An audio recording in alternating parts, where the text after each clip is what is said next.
Jam-packed show for you this morning as my phone goes off. Of course it does right when we start the show.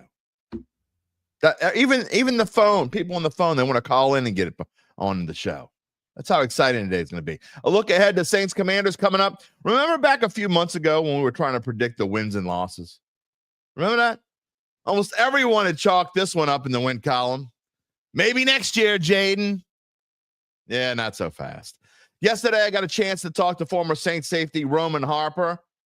We have about a 7-minute clip with him and his thoughts on what the Saints need to do to get better. Yeah, it only took him 7 minutes to tell me. Maybe that's the surprise. Also, Coach Salt is back. I didn't want to mess with his routine. You know, you get to the Dome, you get to the state championship. I don't want to be the one. I don't want to be the reason why he didn't make it, didn't win it all. So we have him back.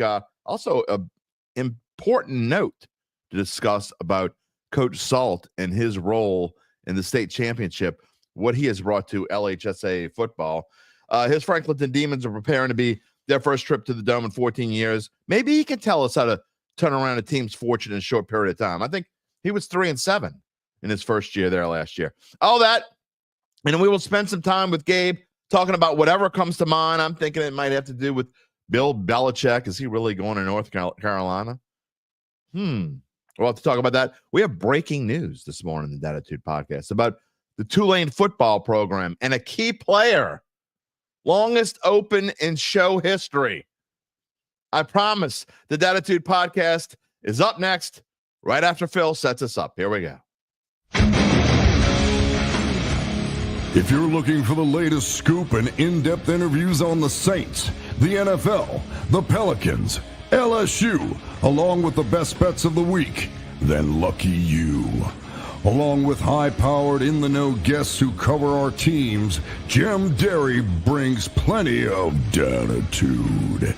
And he'll always tell you the way it is, or at least the way he thinks it is.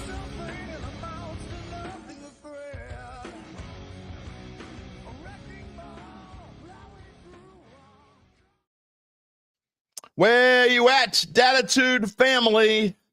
There is so much to talk about on this cold morning. Not even sure where to start. How about this?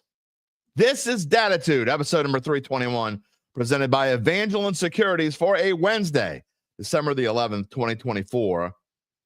In case you didn't realize this, here's an important note for you. It's exactly 2 weeks until Christmas. How many of you even started your shopping? I have a feeling this is a last minute kind of crowd. Could be wrong. Gabe, you started your shopping? Hey, he says yes. Okay, maybe I'm wrong. I don't know. I have kind of started my shopping. What does that mean? I don't know. We don't have time to get into all that. Breaking news this morning before we get to some of the comments. Tulane related. If you haven't seen it, broke on the X machine. Darian Mensah. So I'm scratching my head over this one. I don't get it at all. Darian Mensah is going to Duke. Really? You really think you're going to have a better chance to make the college football playoff at Duke or better your chances for the NFL at Duke? You're out of your box. If you think you have a better chance to go to the playoff, maybe you have a better chance for your personal, and obviously it's only about personal. You wouldn't be going in. You wouldn't be leaving Tulane if it was anything else but self-interest. You really think you have a better chance to go to the college football? Stop shaking your head, Gabe. 0.0% chance Duke has a better chance to go to the playoff than Tulane. Duke has a 0.1% chance to go to the playoff next year. The ACC, I know it sucks, but Duke ain't going. Tulane has probably a, 5% chance, maybe a little bit more than that. You might even be able to go as high as 10. We'll see where the odds are. You're crazy if you think you got a better chance to go to the college football playoff at Duke than you do at Tulane. It's simply because, and you may say, well, Duke's a higher profile school than Tulane. Maybe they are, maybe they aren't. I'd argue that they aren't, honestly. But even if they are, because they're in a better conference, that actually is to their detriment. They're not going to the playoffs at Duke. Duke's not going to beat Clemson. Duke's not better than SMU. Duke's not better than Miami. Get out of here. But good luck with that. Enjoy that. Maybe we'll talk about that in a little bit. I don't know. We got a lot of comments this morning. Let's see. We'll start off with Cannon, who actually typed in about 10 minutes before we even started. You love the intro. I've talked about my intro this morning. I thank my brother-in-law, Phil Anselmo. Many of you probably know who he is. If you don't, well, you can look him up. Phil Anselmo does the intro and has since this show's first episode. He has actually been a guest on this show. I don't remember what episode. It's in the double digits somewhere in there. Maybe the 80s. I don't know. Go check him out. But I thank my brother-in-law, Phil Anselmo, for doing that. Gary, good morning. Beautiful day in Baton Rouge area. It's a beautiful day on the North Shore of New Orleans as well. Good morning, Dattitude. Good morning, Ashley Farrell. Rainy Cajun's here. Good morning, Randall. Randall's with us. Ovide, good morning. Rocky, morning. Mark, yep. Duke, Mark Satanovich. Who's Phil? You gotta go look him up, Phil Anselmo. And you'll say, oh, really? Let's see. UBN wants to know what I bought him for Christmas. You know, I didn't really start my Christmas shopping yet. You're the one who won $20K a couple weeks ago. You bought me lunch last week.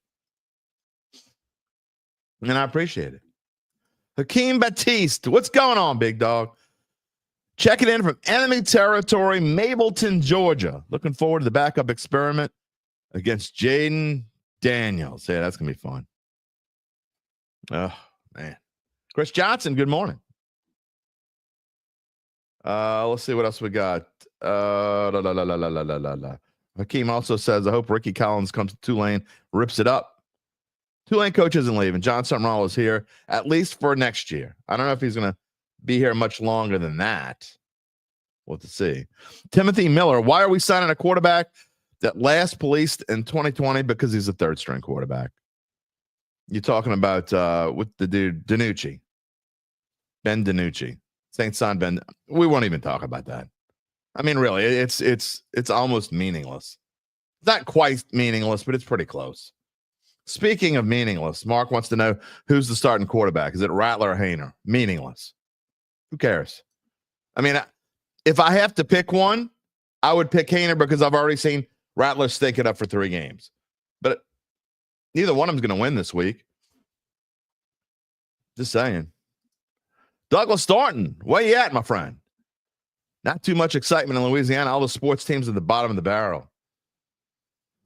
You know, I could probably go through and say, well, this team's not at the bottom of the barrel. I'm not going to even argue with you this morning. We got too much going on. Good morning, Charles. You're late. You're trying to place a bet on the Saints game, I'll bet, before it moves from 7 or 7.5. Yeah, Douglas, not all of the major sporting teams. It's not been a good year for our teams here in Louisiana. And does it always seem like it's that way when the Super Bowl's in New Orleans? Man. You just one day, you hope before you die. You got to see the Saints win the Super Bowl. Wouldn't you love to see it? Wouldn't you love to see it in the Dome? Even just play in the Dome? I mean, Tampa got to do it with Tom, but Tom Brady gets to do everything. Tom Brady gets to do everything. All right, in case you haven't figured it out by now, I am your host, Jim Derry. I tell that to the new people. We have had some new people the last couple of weeks that we welcome you here as a part of the Dattitude family. In case you don't know who I am or where I came from, 34 years in the New Orleans sports media business. The last 11 in some form or fashion as a broadcaster as well. The last 3+ years as a podcast host.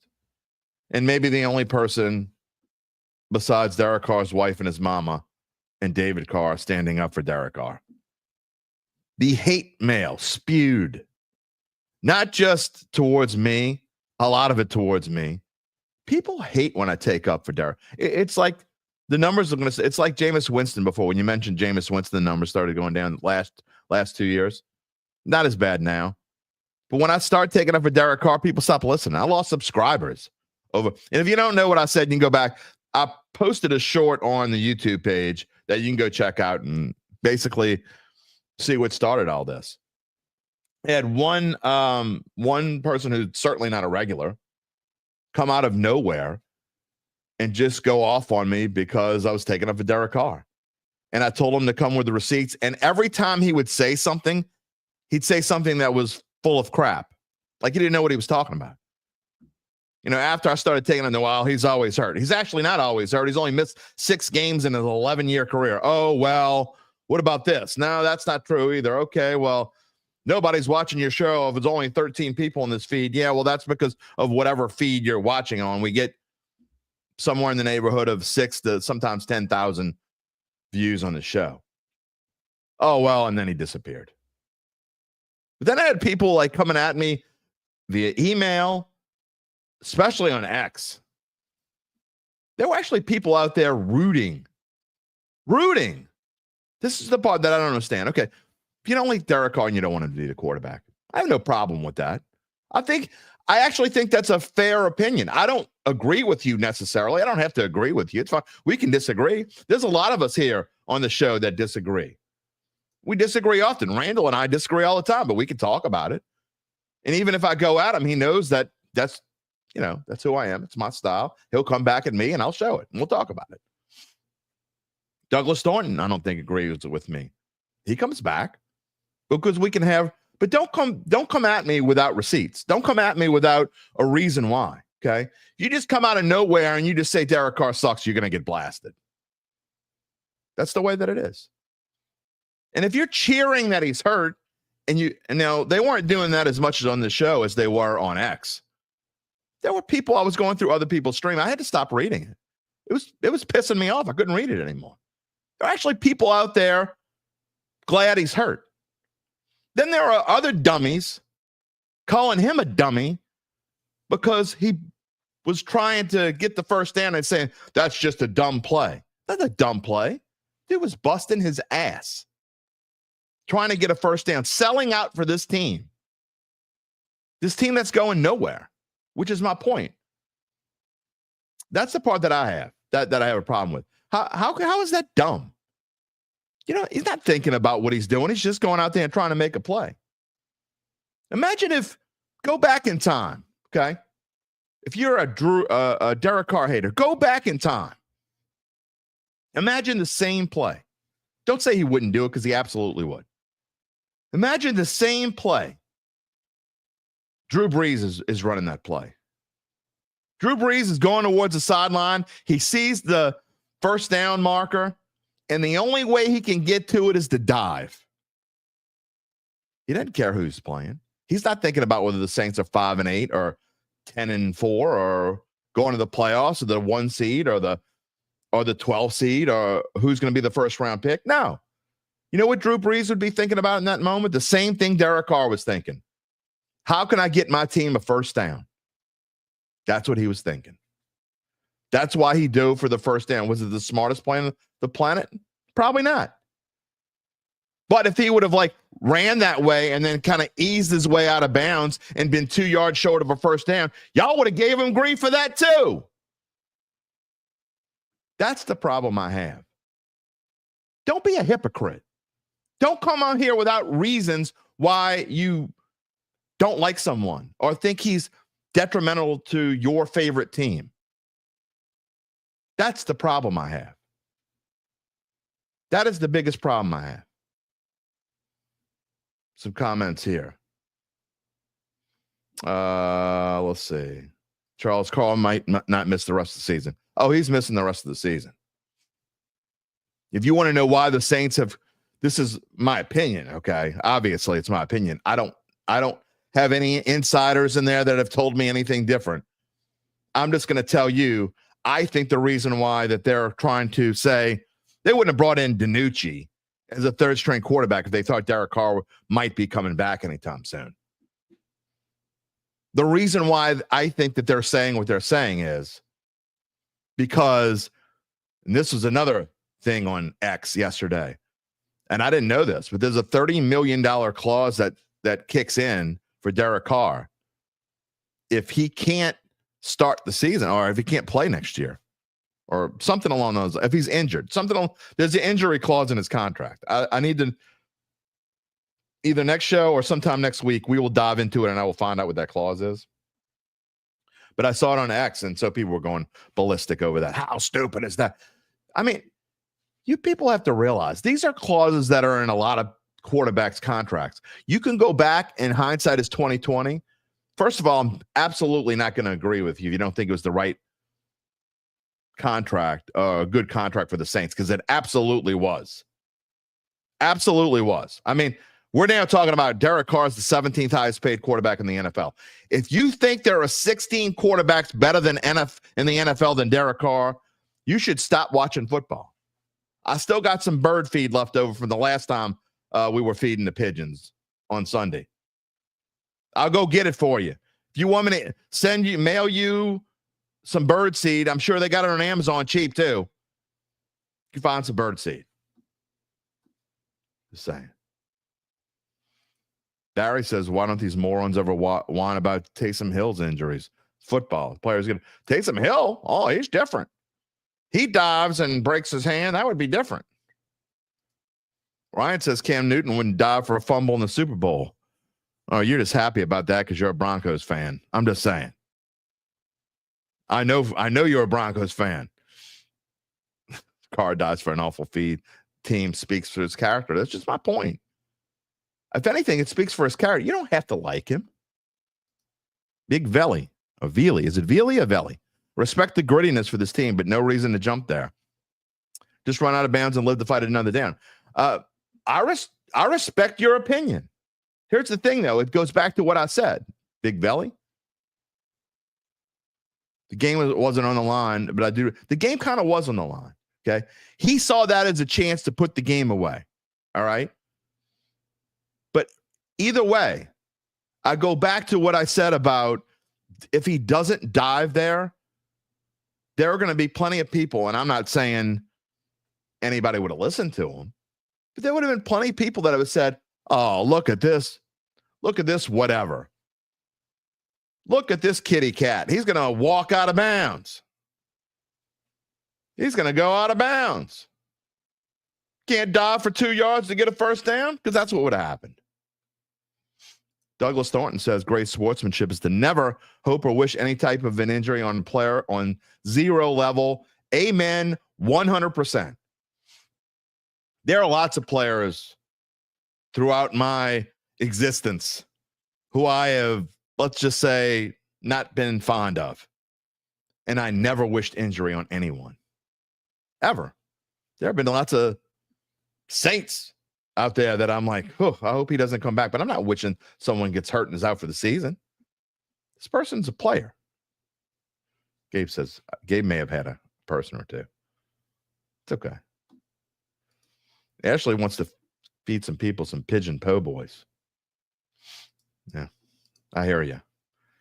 We're going to come back to this. Okay, so by the way, here's how the show lines up today. All right. About to tell you about my friends at Evangeline Securities. All right. Gabe is going to come on for a little bit. We're going to talk about Bill Belichick. And is he going to North Carolina or is he not going to North Carolina? Why would he go to North Carolina? Do you think it's important to talk about that today? Coach Salt is going to come on if you were with us last Wednesday. Nick Saltaformaggio, the head coach at Franklinton High School, head football coach, Franklinton High, is taking his Demons to the state championship for the first time in 14 years. He was with us last week. He's a very close friend of mine. He's done something. This is not an exaggeration. He has done something in Louisiana State football history that no one else has ever done. And when you say that about coaches in Louisiana State football history, he's done something good that no one else has ever done. Ever is a long time. So he's going to come back on and talk to us probably 10 or 15 minutes. And then after he's done, we're going to get back to the Saints. You see Roman Harper on there on the screen. I was part of I guess called a press conference. It was a very informal thing. Roman Harper was at a Super Bowl function where he was promoting the Super Bowl experience, which is obviously coming to New Orleans with Super Bowl 59 in the first week of February. and I got a chance to ask him a couple questions. So we chatted for a moment. I recorded it, and he also talked about missing New Orleans as well. So the number one question is, what do the Saints need to do to get back to where they were? I'll just give you this spoiler alert. He said, "You mean to get back to the Super Bowl?" Like almost incredulously. I mean, yeah, sure. So anyway, 7 minutes with Roman Harper. That's going to be towards the end of the show. Again, we will get back to the Saints. If you want to talk more about Derek Carr, we can. We do not know who the starting quarterback is as of yet, whether it's going to be Spencer. I find it interesting. Why are they taking so long? I mean, it makes no sense. What are you trying? What are you doing? You trying to scare the Commanders? Come on. I don't think they're scared of Rattler or Hayner. You're not going to tell us? I mean, just tell us. You know who the starting quarterback is. Just tell us. We can take it. I promise you, we can take it. Oh, yeah. Some people, I'm not saying everybody. Some people probably root for Deshaun Watson injuries. Won't mention any names. Just saying. I get it. Programming note also as well about Friday. If you weren't here Monday or you didn't hear me say this Monday, there is no show Friday. I am thrilled. Speaking of football state championships, I am thrilled to be able to, I am going to be doing a radio broadcast for the Division II Select Championship, Shaw and E.D. White. I'll give you more information on that. So anyway, that game is at noon on Friday. Hence, I cannot do a live show here on Friday. So we will skip Friday. We'll be back next week to our regular schedule. We got a weird week next week because the Saints play on Monday after the Commanders game. We'll talk about that later. Before we get to Gabe, Salt, and Roman Harper, let me continue the story about our friends at, you know it, Evangeline Securities. I asked you earlier if you had finished your Christmas shopping. What about shopping for yourself? If you're the owner of a family-run or privately held business, there may be no better Christmas present than retirement or moving on to another venture. How do you do that? Well, first, you'd want to start by finding out what your business is worth. And there is no better company in Louisiana to help you do that than Evangeline Securities. It indeed might be time to reach out to our friends, Nick Braden and Ron Hemelt, Evangeline's founding and managing partners. They were born and raised in New Orleans. As far as your company, before anything else happens, Nick and Ron will schedule a complimentary valuation. What happens next? We'll tell you later in the show. You got to wait, but I'm telling you. You want to hear this?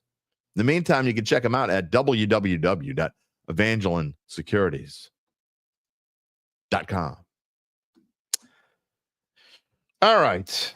It's time to get to Gabe and Wednesdays with Gabe. What is going on, my friend?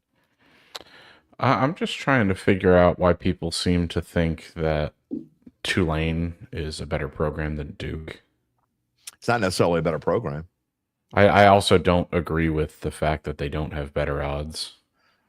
We're not going to fight this morning. I don't have it in me. Duke had a better record this year. I don't care. You said they can't beat Clemson. They beat Clemson last year. Who cares? They're not. This is their first year under Manny Diaz. They're not going to go 11-1 or whatever. I don't care. Duke's not going 11-1. Let's get real. I also think even if they beat Clemson, who cares? They're not going. They'll lose to Georgia Tech or they'll lose to somebody. It's fine. They've also churned out more NFL starting quarterbacks. When's the last time Duke had 11 wins? 11 wins? Oh, I thought you were going to say last time they churned out a quarterback. Hold on. Let me look for you. Okay, when's the last time they churned out a quarterback? Daniel Jones. Okay. And this year they just lost lost Malik Murphy, who I believe is going to be an NFL starting quarterback one day. Maybe so. Again, I think if he goes to the right program and they develop him well, because he's sort of Anthony Richardson, but he's played more in college, and I think he's better than Anthony Richardson. They haven't. Oh boy, it's been a long time since they've won 11 games. Okay, when's that? The 12th of. They've never won 11 games. The 12th of never. Okay. 2013 was the last time they won 10, though. But they're looking up under Manny Diaz. They went 9-3 this year, and it was his first season. 10-2 ain't good enough to get you to not conference. I mean, I'm just saying. So anyway, I mean that's what SMU went this here. Look, here's the thing with Mensa. My opinion on it is this, and maybe I'll feel a little bit differently after I think about it a little bit more. Mm-hmm. I mean, obviously he's doing this for personal reasons. That's what most of them are doing for personal reasons. And I gave my opinion on that the other day. I think he's I'm going to be nice. I think it's ridiculous that he left Tulane after Tulane gave him a legitimate chance. Okay. I'm not saying you should never leave. And look, you can do whatever you want. Okay. You can leave if you want to leave, and I get that most people are being selfish, but John Summerall gave him a legitimate, real chance when he didn't. Not only did he not have to, I don't think anyone expected him to, and people were questioning John Summerall's sanity and judgment when Mensa decided to make Mensa the first string quarterback over two other guys that had been in the program. So, and to just turn around and leave. So maybe, and this is a big maybe it's personally better for Mensa to go to Duke. And again, that's a big maybe, but you have a much better chance. And to me, you get more recognition to stay at Tulane, because maybe not in the long run that the programs will be better off. Who knows what happens after Summerall leaves? But why don't you leave after next year? Because look, we can disagree on this all day long, but I promise you would be in the minority in this thinking. Tulane unquestionably has a better chance to make I'm not saying they're going to make the playoff. I'm just saying they have a better chance to make the playoff than Duke does next year, because I put Tulane's chances at, and I don't know, somewhere around 10%. I mean, they're going to be up there with 3 or 4 other teams. Boise State will probably be the favorite again, and then among the non-power 4. But I mean, maybe I'm exaggerating when I say Duke has a 0.1% chance, but it's not more than 1%. I don't know. First off, I said this during the whole Bryce Underwood saga, and I'll reiterate again. Mm-hmm. I am never going to question or criticize a college student's decision to transfer. And that's fair. They know what's best for them, no matter fair. what the motivation be. So you will never hear me criticize that. That's fair. And I've also said that I think that an 85 to 90% of the time that I would feel the same way without recourse. But in this case, this is a different story for me. And I told you why. Someone gave him a chance when probably no one else would have. And when I say no one, I mean no one else of a legit program. Someone gave him a chance that no one else would have. So again, once again, you don't know. No, you don't know all of the facts, and that's why that's one of the other reasons that I just don't. I mean, Summerall could have sat him down and said, "Hey, I've got X and Y coming in," and Summerall's pissed. Summerall's basically he's all but said publicly he's pissed. So that's not the case. But I hear you. Look, you're right. I don't know what's going on in Darian Mensa's life, and I could be completely out of line. I just don't think I am. So look, I get paid to give my opinion, and that is my opinion. No, that's fair. And as far as Duke, before we move on to Belichick, as far as Duke, I think they have a better than 1% shot. I think Manny Diaz did a great job in his first year. Mike Elko left that program in a great place, and I think Manny Diaz is showing that, he got kind of shafted by Miami. Pretty good coach, and I think they've got a legit shot to contend for the ACC next year. I just think I could be wrong. We may never know. Maybe we will know. Who knows? I just think if Duke and Tulane play to be at full strength with their teams. Do they play next year? I feel like they play next year. Do they? That would be great. I'll look it up while you introduce the Belichick topic. All right. So lastly, before we get to Coach Salt, I do want to bring up Coach Bill Belichick. Yep. And the rumors about him potentially going to North Carolina. And it seems like it's legit. I mean, I wouldn't even talk about it if I didn't think it was legit, because we got a lot of stuff to do today. Just to interrupt, Jim, 2025, September 13th, Duke is coming to Ullman. Nice. Maybe we'll have to do a show we got to see that one. Got to see that one. Okay. Black Preacher, man. You know what? You're right. I don't think that's the case. Maybe he's from the Carolina area. I don't know. That wouldn't necessarily he is Let's play basketball. I don't know where he's from. He went to St. Joseph High School in California. All right, let's get on, because again, Coach Salt's waiting. Yep. He's got a lot to do today. But real quick, Belichick, your thoughts on why would he go to North Carolina? He's 14 wins away, which means 2 seasons away from breaking Don Shula's all-time NFL record. I think this is legit. I think there's a real chance he goes there. But to me, if he does go to North Carolina, that means he thinks that he doesn't have a legit chance to get back in the NFL, which is crazy. I don't necessarily think that. I think in terms of Belichick, I don't really think he's got anything more to prove to anyone, and I don't really think he cares about the wins record too much. He's already got the most Super Bowls, and anyone who wants to question his resume can I'm kiss just the thinking ring. about Tom Brady, who definitely is all about the stats and the numbers. Yeah, no, it's intriguing with Belichick.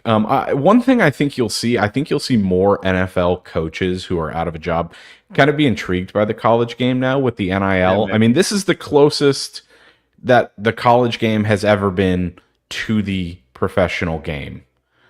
I mean, Belichick went on the Pat McAfee show the other day, and he talked about how if he gets this job, and he's very serious about it, if he were to get this job, he would run it like an NFL organization. He would have a GM to do the recruiting. He would have, obviously better diet plans for the players, fitness plans. He basically said it was going to be an NFL factory. And but like, why would you do that at his age? It's not like, look, this age group, okay, the age group he's trying to court, they don't even, the last time Belichick was like really relevant, they were like 12, 13 years old. And I know this sounds silly, but he won Super Bowls a few years ago. I just can't see them wanting to run and go play. They don't look at Bill Belichick the way that we do. So here's the thing with Bill Belichick. And here's the thing with this whole UNC plan. I think this goes one of two ways. It's either going to work out very well, where he produces a lot of NFL talent, and it's a relative success. I don't think it's going to be hugely successful in terms of college championships. I just don't think you can overturn a program that quickly. It's either going to be really successful churning out NFL talent, or it's going to completely fail. He's going to fall flat on his face. He's not going to resonate with his players. I don't think there's a middle ground there. I think it's either going to really work or it's not. It's an intriguing situation for sure.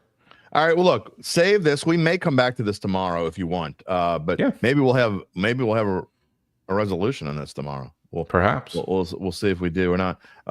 Uncle Big Nick wants to know: will Bill's girl get a discount on books and tuition? His girlfriend is younger than me. That maybe we'll save that for tomorrow just too. That out there. All right. Well, we'll talk to you tomorrow one way or the other. And you're hot with your picks, by the way. Got both of them right. You got way more right the last couple of weeks than I've gotten right, but that's a whole different story. All right. See you tomorrow. Sounds good. Gabe Henderson, everybody. Yeah, he is like super hot with his picks. I, on the other hand, am not. By the way, before we get to Coach Saul, good morning, Jerry. We always got to say good morning when Jerry's here.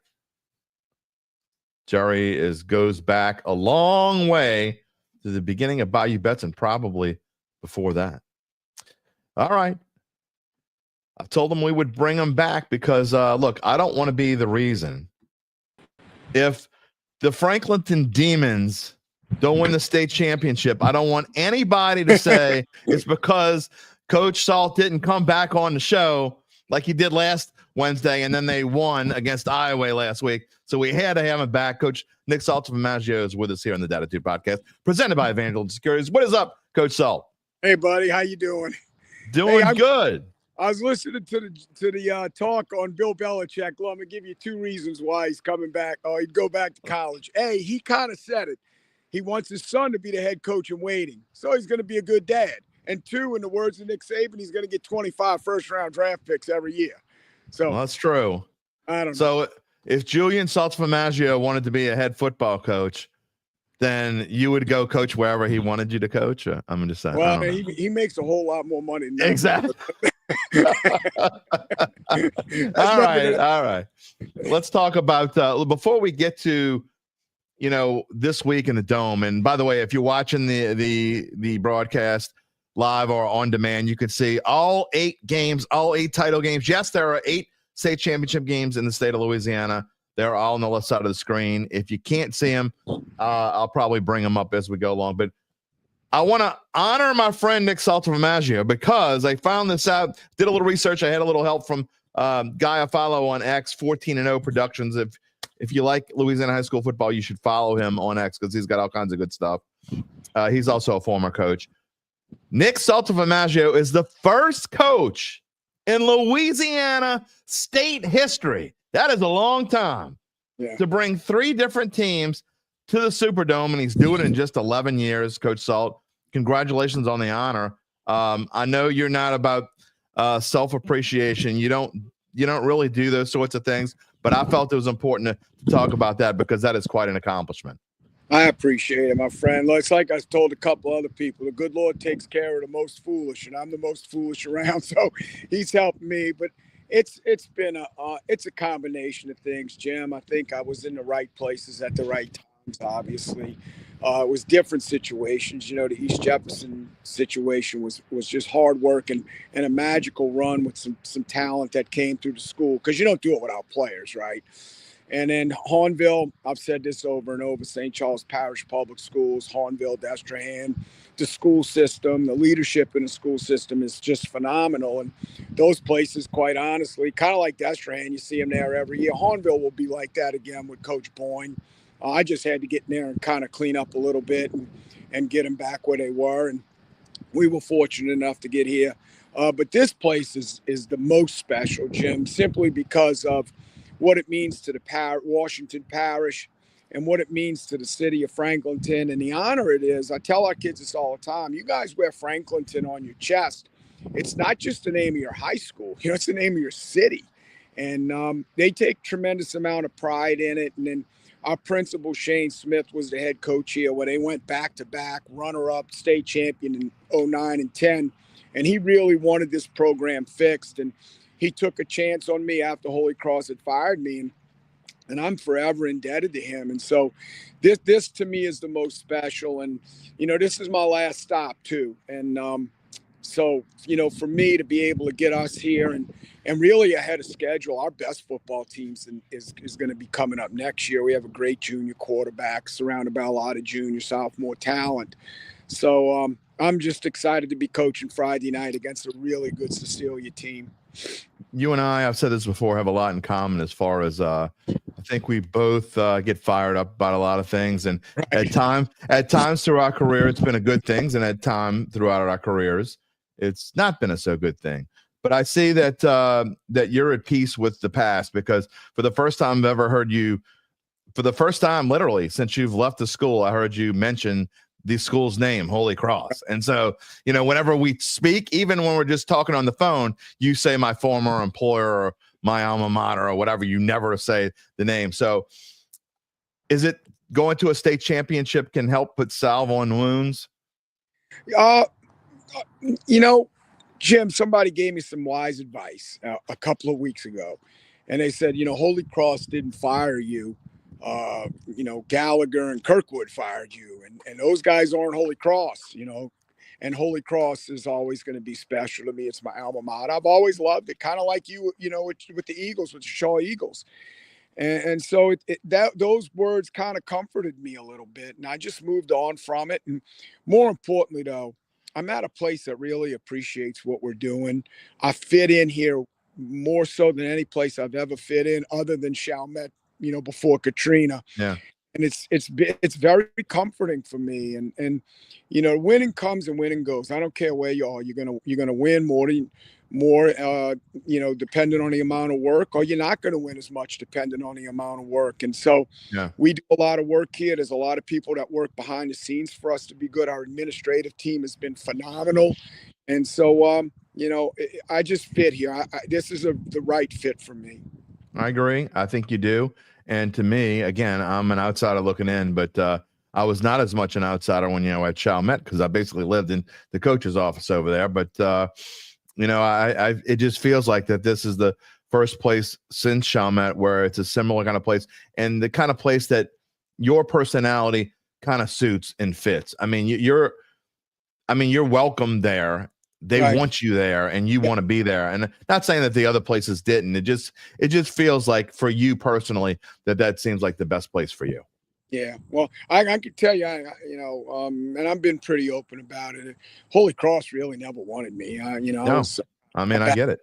yeah, I was a backup pick, and so it wasn't a big deal for them to get rid of me. The thing that aggravated me the most is, I was the head coach at Hornville. I was at a premier job, and had Right. they just front with me, it probably wouldn't have hurt me as much as it did. But that's in You'd the probably past. still be at Hanville, but Right? maybe Yeah, that's why it happened, though. right. But that's in the past, and I'm very, very, very, very happy here. And quite honestly, I look better in purple and gold. So, I'm just going to tell you, Salt, look, and I mean, that I feel this way, but, there's a reason why I think you and I both believe in higher powers and things happen for a reason. And I know for me, I've been laid off and brought back 3 or 4 different times. And each time I didn't understand why. But then when you get to a certain place, you realize why. And as much as you loved Hanville and what you were able to do, maybe you don't ever leave Hanville except for your alma mater, and you're supposed to be at Franklinton. You never get to Franklinton if you don't go to Holy Cross. And I mean, maybe that's what the higher power had in mind. yeah, I agree. I'm thankful every day. I say my prayers on that causeway when I'm coming over here. Of course, I've slept at school the last 3 nights, but I say those prayers, and that's the first thing I say. I'm thankful for my wife, my family, and the Franklinton Demons. It's the first words out of my mouth. Well, after the act of contrition. Well, you and Sharon can get to know each other again after the Franklin Demons win the state championship on Friday night in the Superdome. Uncle Big Nick has a question for you. He goes, do you want to take the Saints job? Nah, you know me with the NFL. You're not a pro football guy. Yeah, no. Maybe if it was a college job, you'd think about it. Well, that's professional sports now as well, buddy. No, that's true. I love the high school game. I know think you do. Football at its purest form. All right, let me ask you, first of all, before I ask you about Cecilia, I want to ask you about last week in Iowa. And just look, you've been through some tough games. This it reminds me of now Shaw's gone through the gauntlet the last 2 weeks, and they did a goal line stand 2 weeks in a row, and they got it when I didn't think they were going to get either one of them. What's your thought process? You played Lakeshore, a 1-point game. You stop them on a 2-point conversion. Iowa, you're leading them 22-7 in the first half, and I'm thinking you're cruising. Next thing I know, it's 22-22. I mean, you got to be positive, but were you? I don't know if worried's the right word. Did you feel like at any time, I don't know how we're going to pull this off? Not really. We never trailed in either game. We never trailed. We gave up nice leads, as a matter of fact.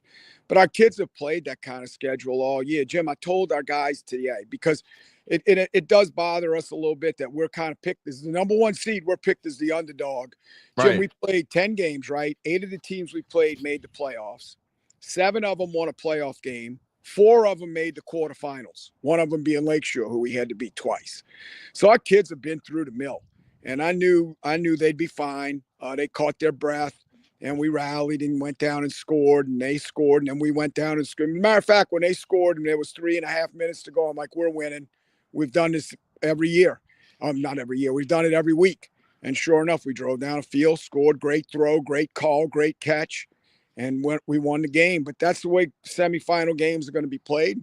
Quite frankly, Friday night will be the same thing. It'll be a battle all the way through. What do you see in Cecilia, who you'll play this week? And obviously, Cecilia is the highest seed remaining out of all 8 games, out of all 16 teams still left in the playoff. I believe they're a 12 or a 13 seed, but they are battle tested as well, and they have been to the Dome. They know what it's like to get to the Dome. So Cecilia is an interesting opponent for you. Yeah, they have tremendous skill. They got a receiver DB who's a UL signee. Their quarterback reminds me a lot of Jaquan Jackson, who we had at Hornville. They have a sophomore running back / DB who's a major recruit, got a bunch of offers already. One of them from Duke, as y'all were talking about earlier. So those guys have some tremendous skill. They give you some problems defensively because they give you a bunch of different looks. They in that kind of amoeba look where nobody puts a hand on the ground and they charge the line of scrimmage. Coach Skanes does a great job. He's got an awesome staff. And so it's going to be a bore. And then in a kicking game, Jim, I've never coached against a team that does so many different things in the kicking game. Just fakes, onside kicks, quick kicks, swinging gates for PATs. They do a ton of different things in the kicking game. So we've had to take a lot of extra prep time away from offense and defense to prep for that kicking game, But it should be a great game. I think, looking at it on paper, it's probably the most competitive of all the games, the most evenly matched. I think most people look at Carr and I think Ruston, I think Shaw, of the big Division I, Division II games is prohibitive favorites. I don't think either Franklinton or Cecilia is a prohibitive favorite. I think both of us are going to have to fight till the end to win the thing. Dattitude podcast here this Wednesday morning with Franklinton coach Nick Saltaformaggio, who has taken the East Jefferson Warriors to the state championship 11 years ago, then the Hahnville Tigers to the state championship in 2017 with Puka Williams, and now his Franklinton Demons going to the state championship this Friday. And if memory serves me correctly, and I know you will correct me if I'm wrong, you guys were in 2023. Were you 3-7 or you were 4-6? One of the 7. 3-7. 6 of those losses were by 13 total points. And when I got the job, and it's kind of been a mantra of mine, if you're going to be great in football, you got to be great in the classroom, great in the weight room, and great in the locker room. And we had to convince our kids of that. You can't be bad in any of the other two and still be good. You have to be great in all three to be great. And our kids bought into that, and they bought into my belief in that. And so we took those close games that we had lost in year one and just flipped the script in year two. And because of the schedule, I think we need to play. I've always been one of those guys that believes in playing a difficult schedule. We're never going to have blowout wins. It's just not who we have. And our district, the district up here is really good. Lakeshore obviously is very a lot better than it used to be. Yeah, Pearl River is a good football team. Yep. The Ron football team. There's just a lot of good football teams in our district. So, we had to battle our way through it. Heck, even Hannon won one game, but won a playoff game on top of that. So, there's just a lot of good teams up here. And then, Pine and Sumner and Amite and Covington, we just kind of went through a buzzsaw, and we'll do it again next year. Good friend Eric Collins is retiring. I mean, maybe you want to come hang out with you. I'm gonna miss seeing him. I'm gonna miss those talks we have. What was that like playing against him, by the way? It's not easy. No. It's not an enjoyable, because you're happy if he wins, but then you're mad because you lost. And if you win, you're like, oh man, that's my good buddy. Or it's not easy. It's not a fun game to coach in.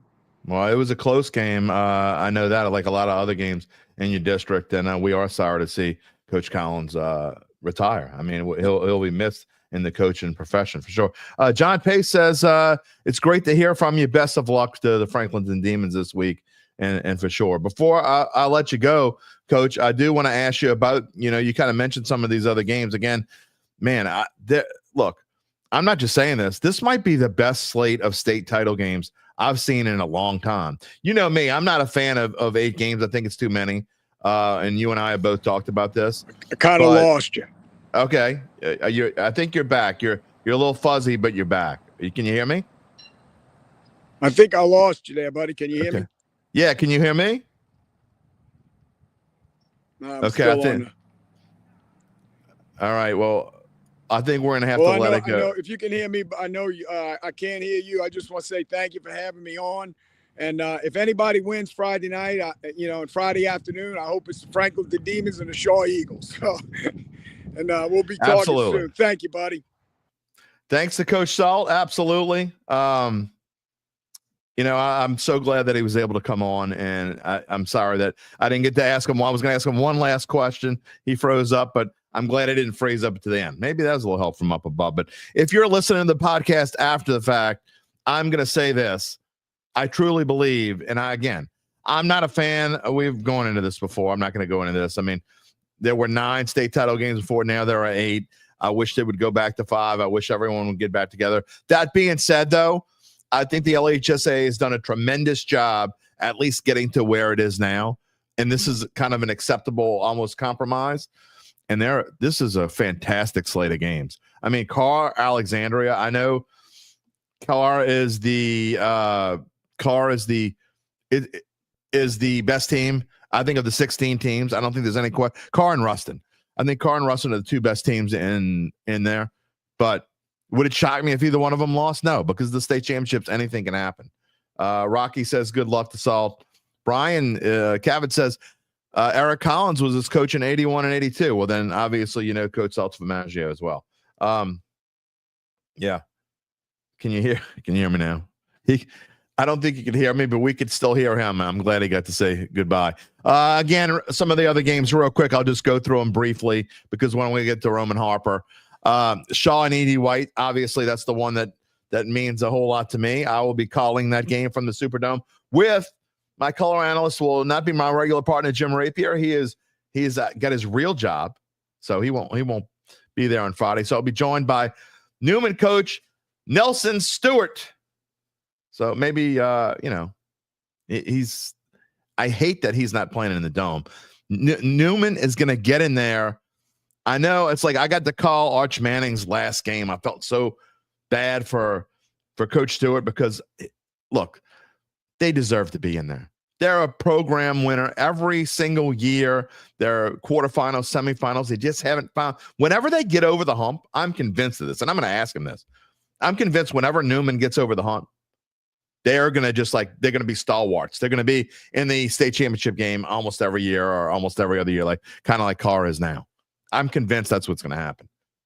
Anyway. So Nelson will be my color analyst. A free broadcast, VSN. It'll be on Varsity Sports Now. It's an app.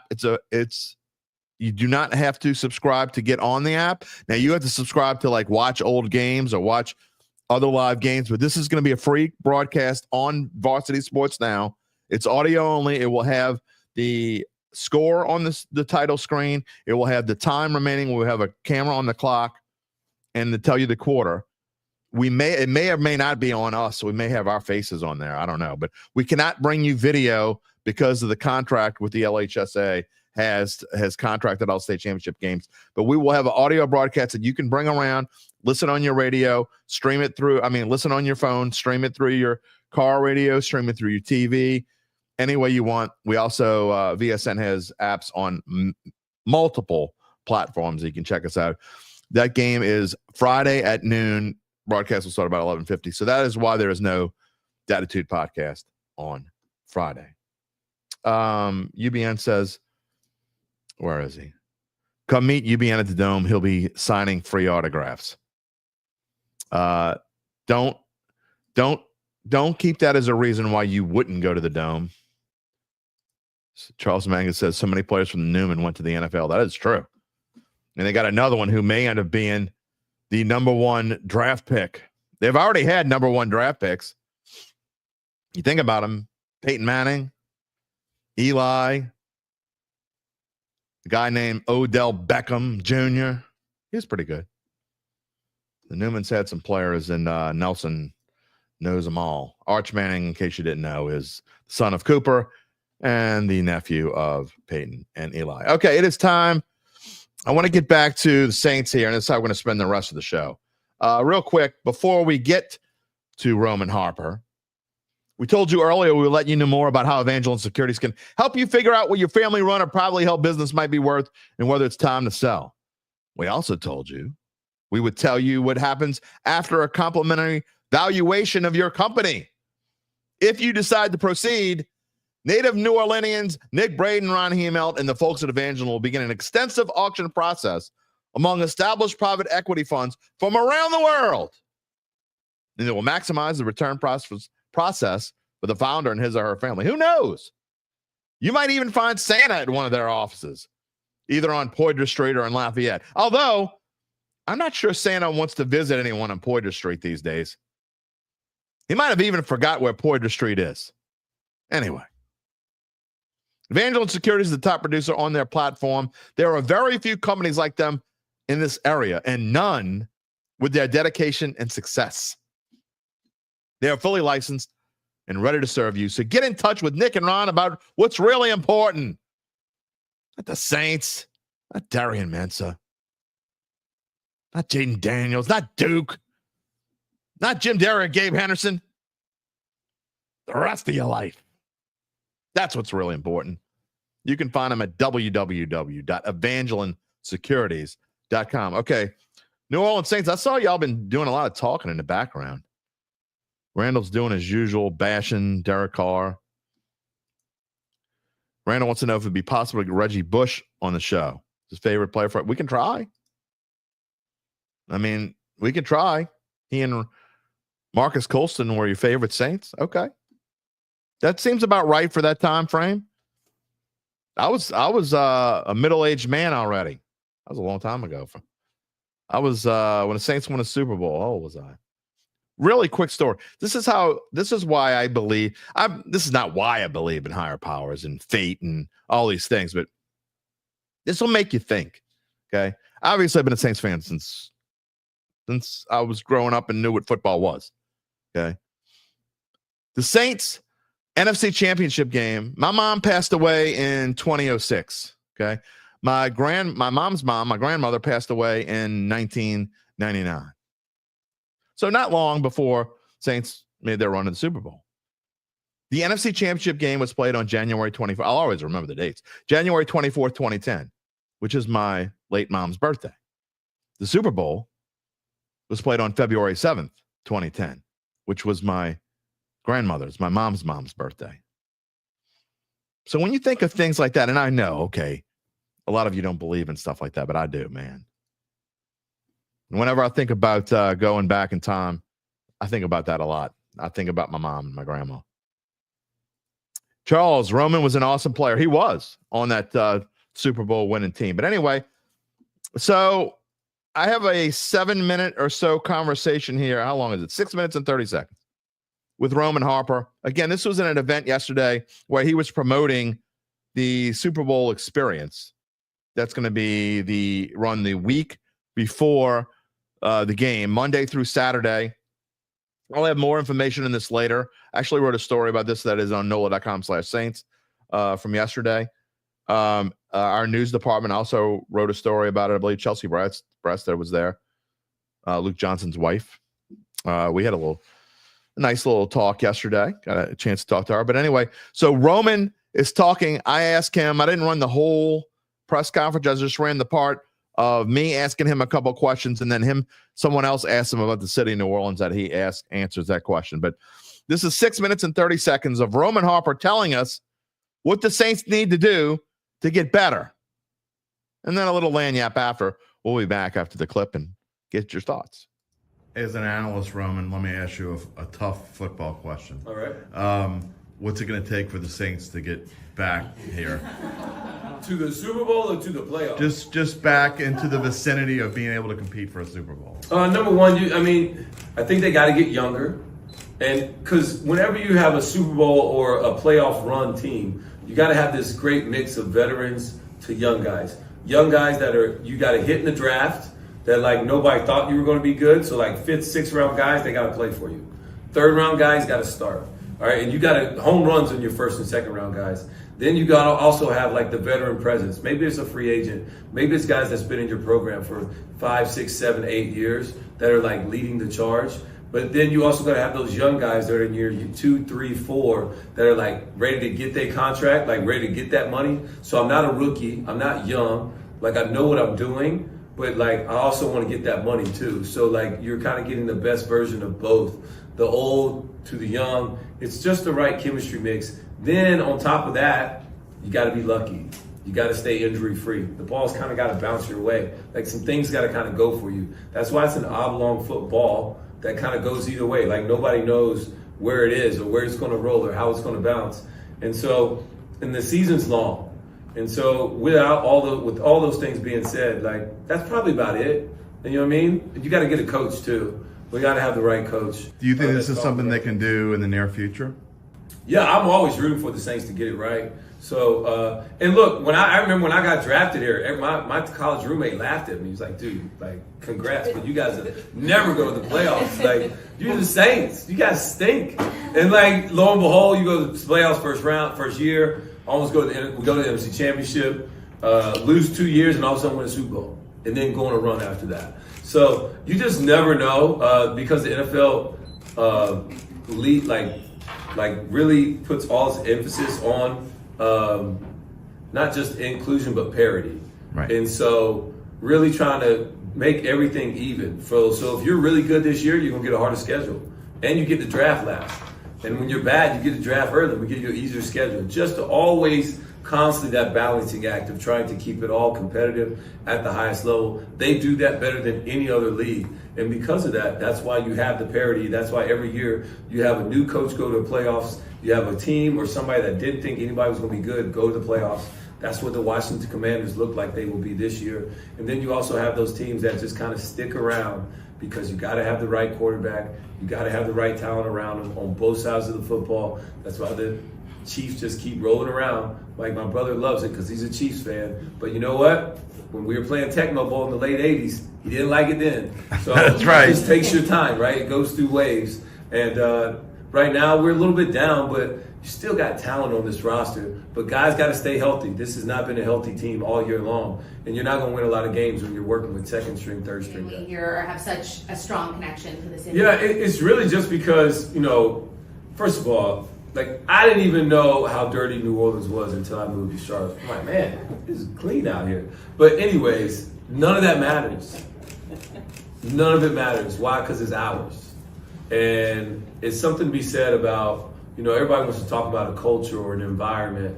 Those are words that football coaches throw out all the time. And what is that? It's just the people. And so New Orleans is such a rarity, in my opinion, because it doesn't matter if you grew up in a $2 million home or a $250,000 house or wherever, like white, black, Asian, Mexican, Spanish, and whatever it is, you all grew up together here. Like, you're always like 2 blocks from the hood. I don't care where you at. Like that's just New Orleans.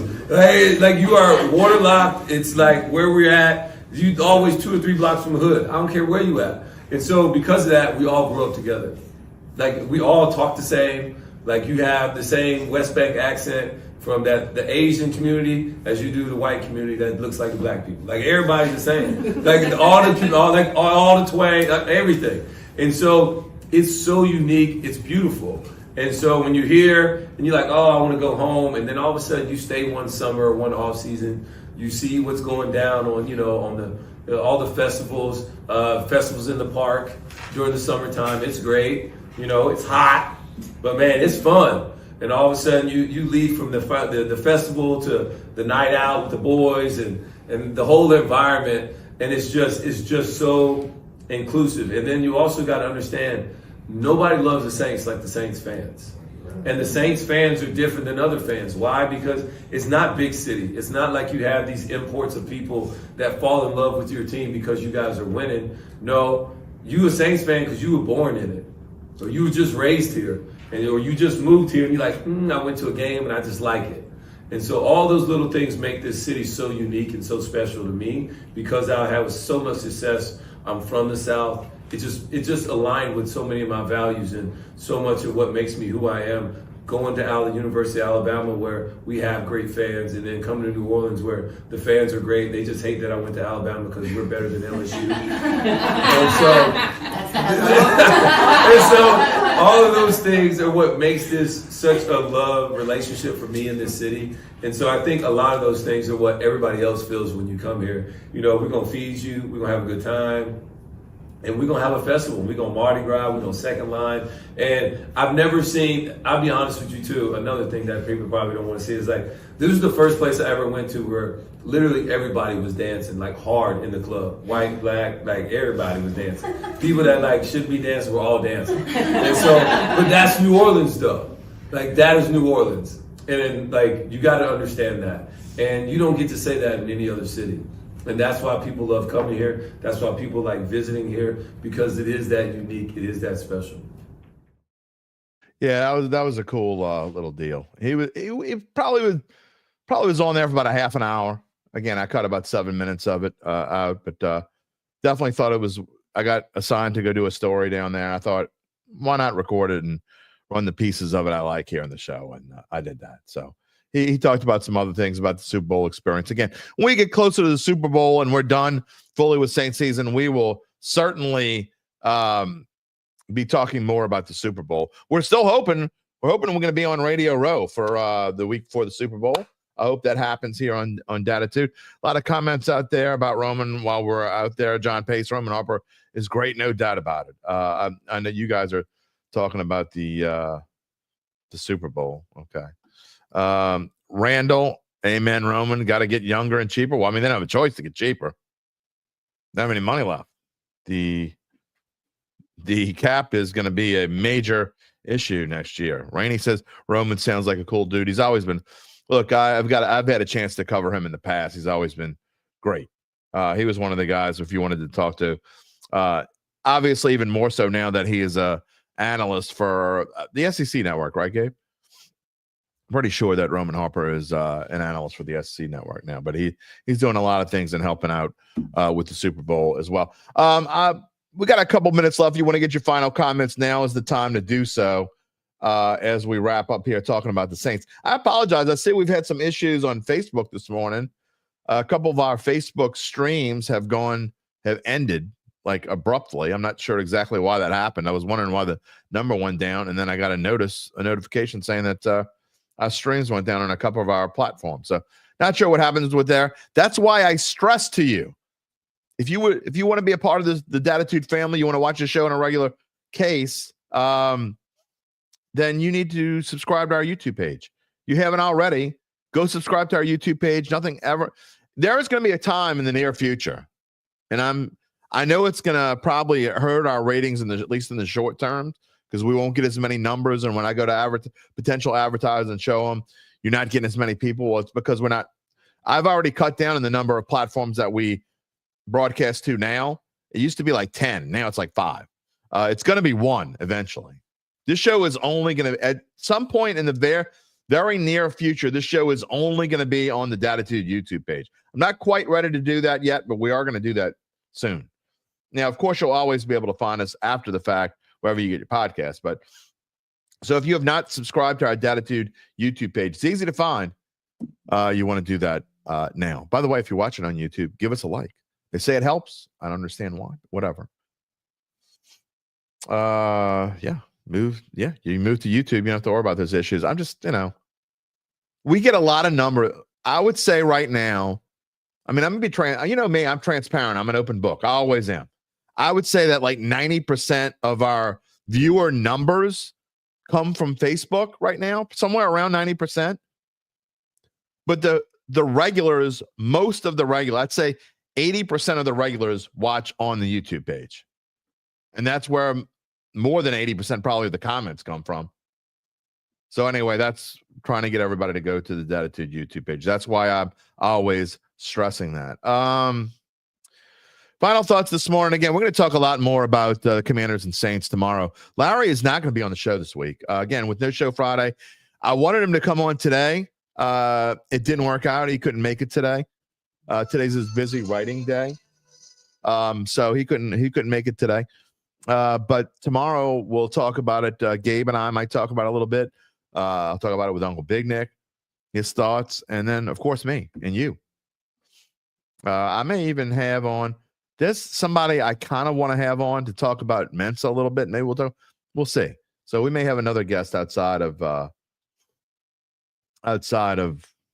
regular Thursday guest. We'll see how it goes. Uncle Big Nick is saying that Brian Daboll told reporters that Drew Lock is walking in a walking boot due to a heel injury. Saints beat him up, and now Tommy Cutlets is going to start versus the Ravens. Okay, well. I will not be rooting for Tommy Cutlets this week because, knock on wood, the Ravens are my knockout team. Yes, I'm still in the knockout pool. I need 3 more wins. This pool only goes through week 17 and then it ends. It started with, I think it was 1,200. We're down to 42, 43, something like that. So there is 52,000 and change in the pot. It could end right now and we could all chop it. I figured it out the other day. It was like $1,300 something. Okay. $1,300. Sign me up. So anyway, I got to get 3 more right to finish in that chop. I got Baltimore against the Giants this week. We'll see. Look, we didn't even really get to talk about Jayden Daniels as much as I would have liked to. But look, when Roman Harper talks about where the Saints, when Roman Harper talks about where the Saints need to go, get younger, you got to hit with your draft picks. I mean, let's be honest. and I talk about this, that when you talk about the Commanders and that they're 8-5, who in their right mind, even Commanders fans, who in their right minds thought the Commanders could be 8-5 at this point of the season right now? If you would have told me the Commanders were going to win 8 games all season, I would have told you were nuts. I had them at 6. Somebody would have said 8. I would have said that's their absolute ceiling. Now they're going to win probably 10. I don't know what the rest of their schedule is after the Saints. But I think the Commanders are in excellent shape to win a playoff spot. I don't care if they get the 7th spot. If the Commanders go to the playoffs, that's an absolute giant victory and a great leap forward. And I know all the people who hate Derek Carr are going to say, well, you got to get a Jayden Daniels. It's not that easy. Not only do you have to be up there in that spot, but you have to pick the right player when it comes to your time. Sure, it's easy to use hindsight. Got to start with a young quarterback. There is no young quarterback that I want. At least I don't think there's a pick in this upcoming draft. And that's the problem. I thought there were multiple quarterbacks in this past draft that could potentially be quarterbacks for years to come. I don't feel that way about really any quarterback in this draft coming up. I'm sure there'll be one that will surprise. Maybe Cam Ward will be better than I think he is. Maybe Shedeur Sanders will be better than I think he's going to be. But I don't think there's a quarterback in this upcoming draft that's going to be able to lead a franchise like Jayden Daniels has done. Randall says there will be quarterbacks in this draft that will surprise people. Like who? Like who? None like Jayden Daniels. Washington hit the lottery with that dude. But we said that already. I mean, I was trying to hold my bias down because I really thought I didn't think he was going to have this much of an impact this much right away, but he looks like he's running LSU's offense again. I mean, you look where the Commanders are and rushing offense, they're 3rd. You think that's because of any of their running backs? No, it's because of Jayden Daniels. It's incredible what that kid has done in his first year. And the way he's reading defenses, and look, 18th offensively, passing. That's not a bad start. Randall, I'm going to tell you this. You don't just draft a quarterback just to draft one, okay? You just don't. First of all, Derek Carr is going to be the bridge to whoever the next quarterback is. That's why I think he's going to actually be here. I think there's a good chance he's here 2 more years. The Saints, I don't see any quarterback worth drafting this year that at least there isn't a quarterback in the draft that I think is going to be a franchise-changing quarterback. See, you're going to get me riled up. I went the whole show without getting riled up. You draft a quarterback when you need a quarterback, and the Saints need a quarterback. Saints do need a quarterback. But you don't draft one. It's like saying, you're playing blackjack, and you got 18 and the dealer's got 19. I need a 3, so I'm going to take a hit because I need to take a hit. No. You take your chances. I mean, that's probably not the greatest analogy in the world. The Saints have other more pressing needs than to just go out and reach for a quarterback early in a draft. They can't afford to reach early in a draft. They simply cannot do it. This team is not in a position to go out and gamble with a 1st or a 2nd round pick on a quarterback that's probably not going to be worthy of playing in the NFL. I mean, I don't know how else to say this, but like UBN says, you need the trenches. Rocky, O-line till you're blue in the face. Nick, quarterback is 6th on the list of needs. And then Randall, did you say early? Don't draft a quarterback if you're not drafting one early. You're wasting a draft pick. Spencer Rattler is a perfect example. You're not smarter than a 5th grader. The chances of you hitting on a quarterback that could be meaningful for this franchise after, say, the 3rd round, and it's really before that, but I'll be nice, are about 1 in 10 at best, maybe more than that, maybe 1 in 15.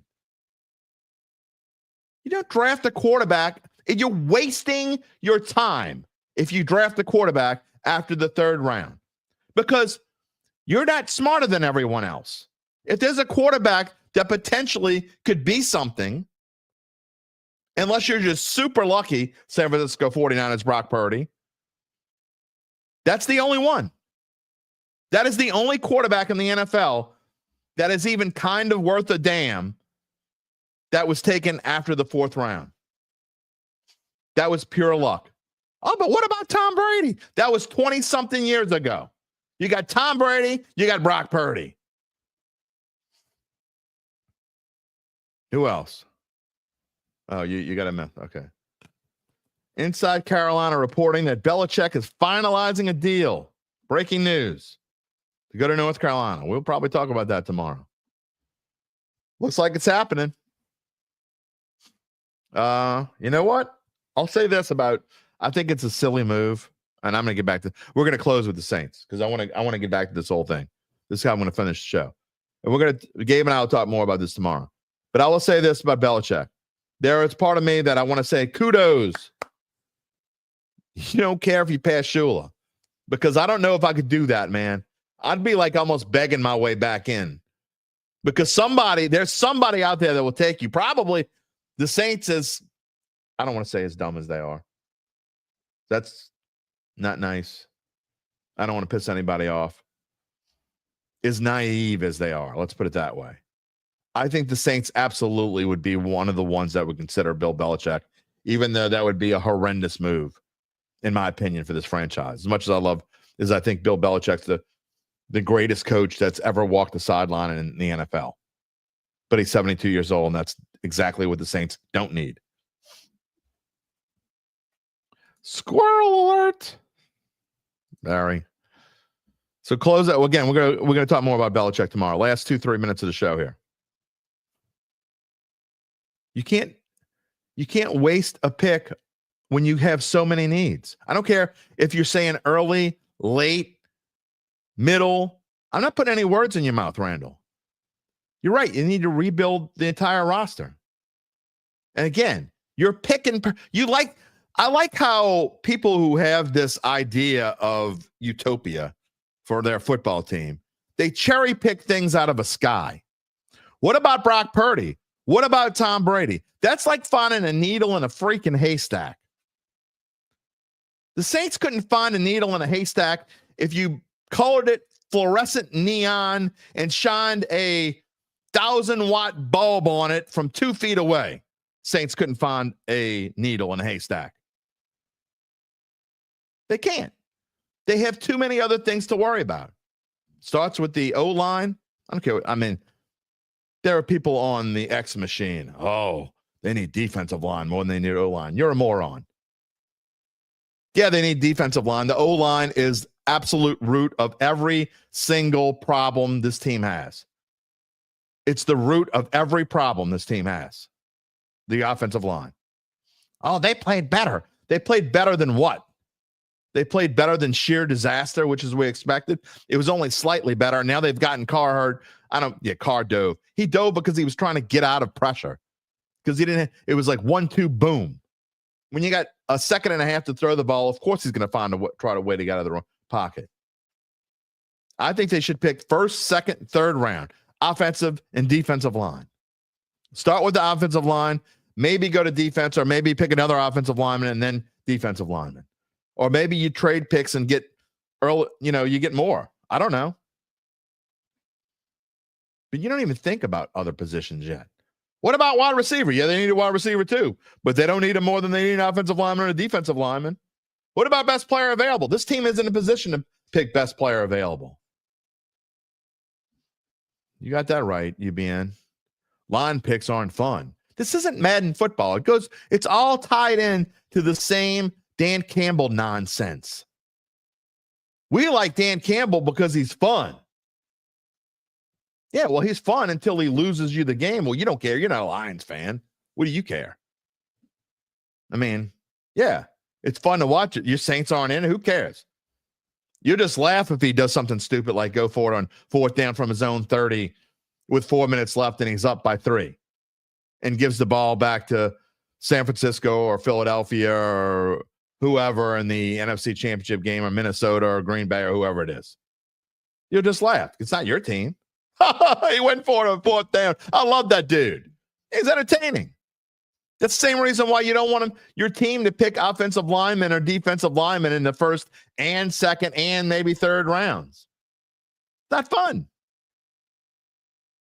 You know what else is not fun? Watching your team lose week after week. They lost 7 games in a row. It's hard to believe. You take out this, of course, I'm not taking out the 7-game losing streak. The team is 5-1. You take out that 7-game losing streak.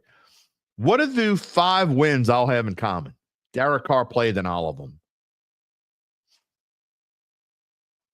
Just saying.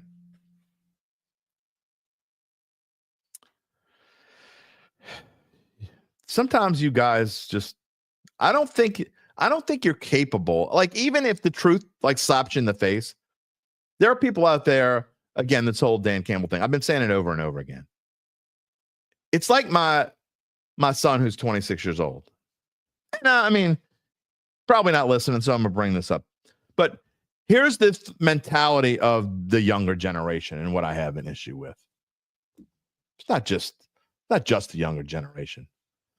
So last week, and it's not about fantasy football, even though that's where I'm going with this real quick story. He beats my best friend, who we've been in the league forever, and he thinks it's time to talk smack. So he talks all this smack. He thinks he's knocked my best friend out of the playoffs, and I'm just sitting back watching. I think this is hilarious. This group text and just going on and on and on and on and on and on and on, and didn't realize there was one scenario where if this scenario happens, all these things had to happen. But if this scenario happens, it was actually him that was going to get knocked out of the playoffs, and the best friend that he beat was going to make it. Guess what happened? And so the older, wiser best friend, who didn't say anything the whole time, waited until the last snap of the Monday Night Football game and sent a barrage of 30, 40 texts. The point of this is, and my son didn't say a word because he didn't know what to say. He sends back, like he always does when he's wrong, LOL. But that's what you young people do. You love to say, oh, well, winning and fun and blah, blah, blah, and this and blah, blah, blah. And then when you're wrong, when Dan Campbell doesn't make the Super Bowl, oh, you'll come back. But you won't talk about that. And if you do, you'll either make an excuse or you'll just type in LOL. You're not a winner until you actually win. He hadn't won jack shit. And the Saints aren't going to win it either. The Saints aren't going to win jack until they revamp this entire football team, which is my point of all this. You look at the Washington Commanders, they've taken that next step towards changing. I'm not a huge fan of their coach either. I mean, Dallas was not that great at defense last year. Look what he did in Atlanta. But at least they started with the personnel. Saints have a long way to go, but they've got to start somewhere. And because something's fun to watch, which is better than what you're watching now, I get it. But that doesn't make it the right thing to do. You got to go step by step. You got to put a plan together. You can't kick the can down the road. You can't say, well, maybe we'll make the playoffs next year. You can't say, well, this guy does it this way. Take a little bit from each team that wins and put together a formula that can help you be better in the near future, so we don't have to watch this thing. I want this to be different just as much as you do. Just because we all have different ideas of where we think this team needs to go, or what might be the winning formula, we're all on the same side. We're all on the same side. Last comment of the day. John Pace. Dan Campbell's turned a perennial loser into a contender. I'm not giving him credit for anything. Sorry. Should I? Maybe.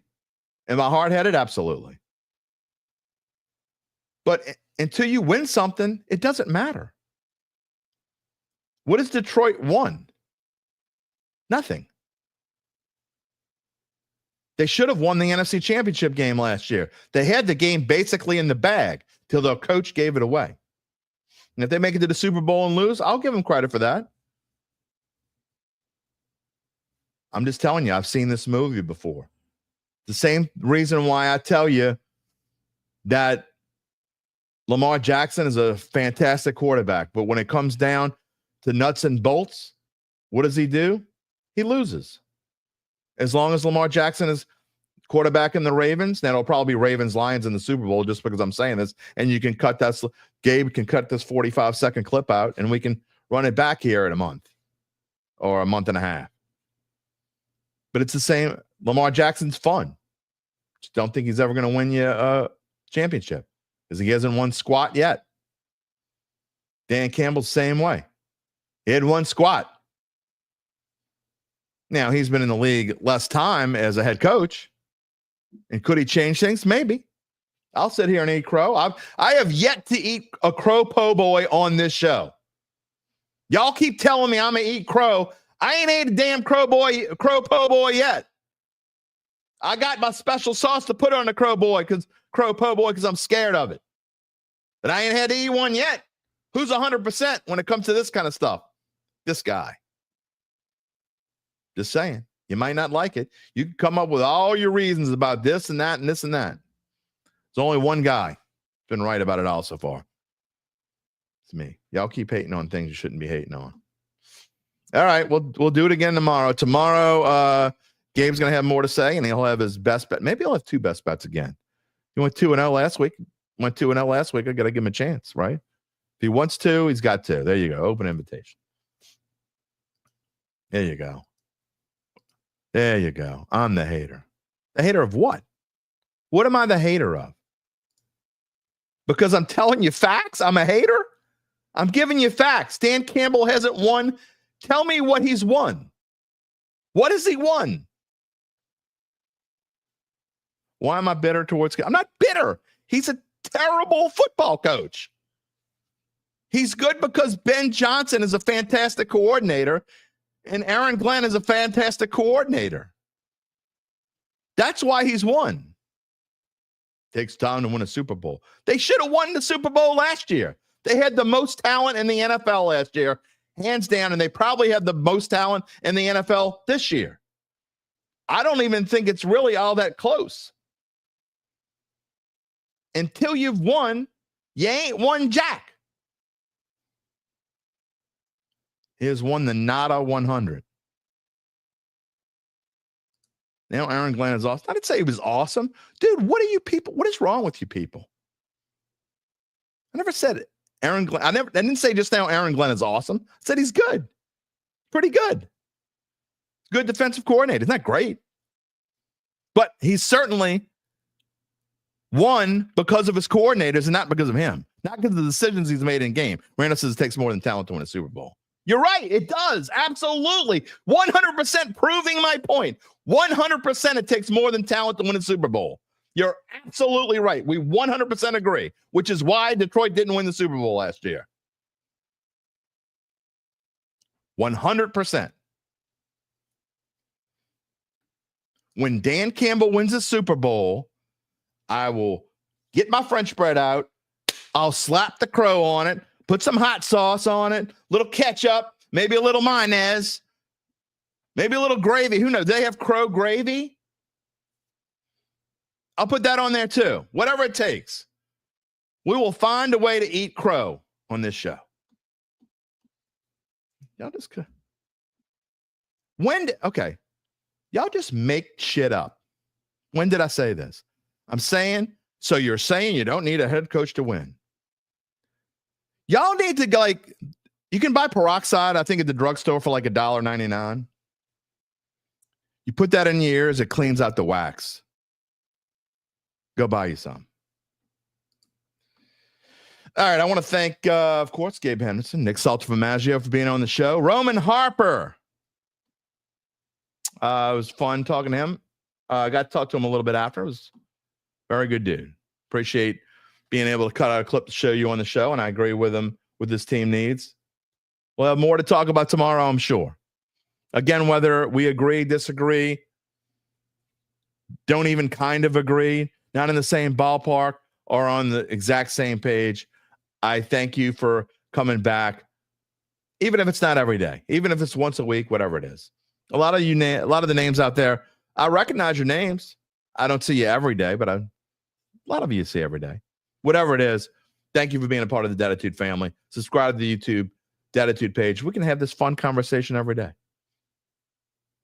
If you see, I'm going to show your comments, even if we don't agree. Hope you can join us tomorrow. Gabe's going to have some more picks for us. We're going to talk more probably about the Belichick situation. We're definitely going to talk about the Saints again. We'll do our Saints Commanders official preview tomorrow, and it'll be with you. We'll get back into the whole Jayden Daniels thing again. Again, I wish I would have been able to talk more about it. We had so much going on. We'll see what we got tomorrow. Reminder, again, to subscribe to our Dattitude YouTube page. Click the little bell to receive notifications when we go on the air live, which is normally Monday through Friday, except for Tuesday at 11 a.m. Central Time. You can find us after the fact. You can find us wherever you get your podcasts, including Apple, Spotify, and many more, and a replay of the show on NOLA.com/sports. Also, don't forget to check us out at bet.nola.com. And lastly, our Saints Insider friends at NOLA.com/Saints. We will see y'all tomorrow. Everyone, have a great rest of your day. Take it easy, my friends. If you're looking for the latest scoop and in-depth interviews on the Saints, the NFL, the Pelicans, LSU, along with the best bets of the week, then lucky you. Along with high-powered, in-the-know guests who cover our teams, Jim Derry brings plenty of Dattitude. And he'll always tell you the way it is, or at least the way he thinks it is.